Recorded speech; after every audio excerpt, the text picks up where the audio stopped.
Federation, Chapter 8, Hidden Figures.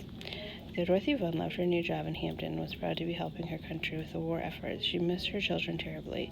She sometimes worked 18-hour days, and the demands of her job made it difficult for her to get home except for during holidays, and it seemed like the minute she walked through the door of the family house back in Farmville, it was time for her to turn around and head back to Newport News. When she could go home, the back-and-forth lifestyle was taking a toll. Dorothy wanted something more permanent, like most of the computers at the Langley Memorial Aeronautical Laboratory. Dorothy was a temporary War Service employee. She didn't know when or if the laboratory would offer her a permanent job.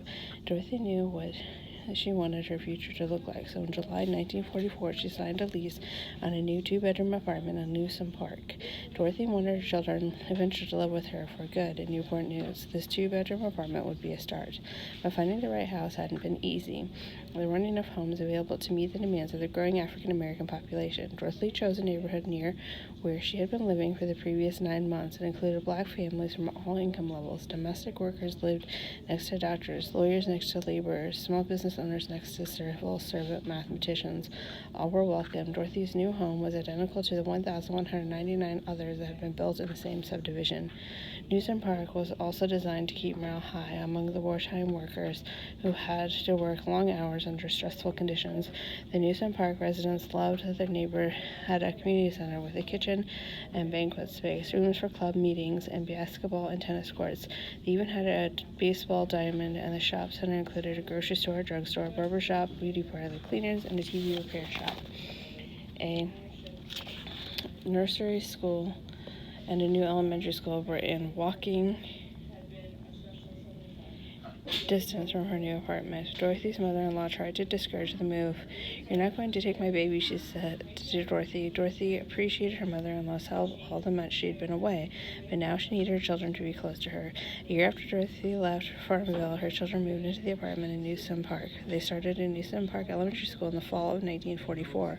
Her husband continued to travel with his job as a bellman. He came down to visit when he could, but he didn't stay long. Victory over Japan. By 1945, 5 out of 10 people in southeastern Virginia worked for the government. Housing development sprawled for miles. The community was built around the business of war, but people were starting to wonder what a defense industry boomtown would become during a time of peace. The answer came on VJ Day, Victory over Japan Day, on August 14, 1945, at 7 o'clock p.m. Newscasters announced that the World War II was all over. All over town, soldiers and civilians streamed into the streets. Business owners locked their doors and joined the celebrations that went on through the night.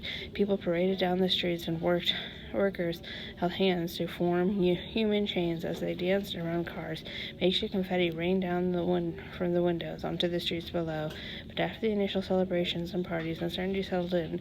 3 weeks after V-Day, the Norfolk Journal and Guide reported layoffs of 1,500 Newport News shipyard workers and a decrease from workers, both white and colored. Returning servicemen were expected to have their first claim on the jobs that remained in the peacetime economy. With the return of the men who had been fighting overseas, the demands for women workers dropped. 2 million American women, black and white alike, received pink slips or notices that they were losing their jobs. Even before the war officially ended, some women looked forward to going home. Others enjoyed their jobs and their paychecks, and they didn't want to go back to the traditional female roles in the kitchen and nursery. Many husbands will return home to find their helpless little wives they left behind have become grown, independent women, wrote a female columnist in the Norfolk Journal and Guide. Post-war prejudice.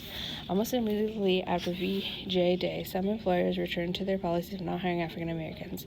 With the labor market changing, the dream that many black leaders had of establishing permanent economic opportunities began to slip away. No one was opposed to opening hiring policies to African Americans than Virginia's Democratic Senator Harry Byrd, who called the policy the most dangerous idea ever seriously considered. Byrd's family had built a newspaper and apple-growing fortune, and he treated segregation as a religion. He ran a political machine that kept the poor of all races divided against one another. Dorothy, like so many of the others who had come to Hampton Roads during the war, didn't want to return to her former life. She assumed that she was going to keep her job and continue her new life.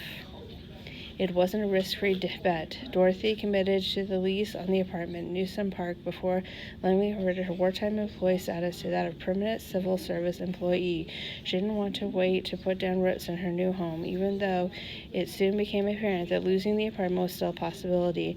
Dorothy and the others who lived in the neighborhood learned that some local officials wanted to demolish Newsom Park and redevelop the neighborhood, and federal authorities planned to pry the houses off their foundations and send them to war-devastated populations in Europe. The residents went back and forth with the government over the status of their neighborhood, which they had come to love. The government said the Newsom Park was not temporary in character, yet not permanent in its current location. Though they lived in a state of limbo, the people of Newsom were determined to do everything they could to keep their community alive.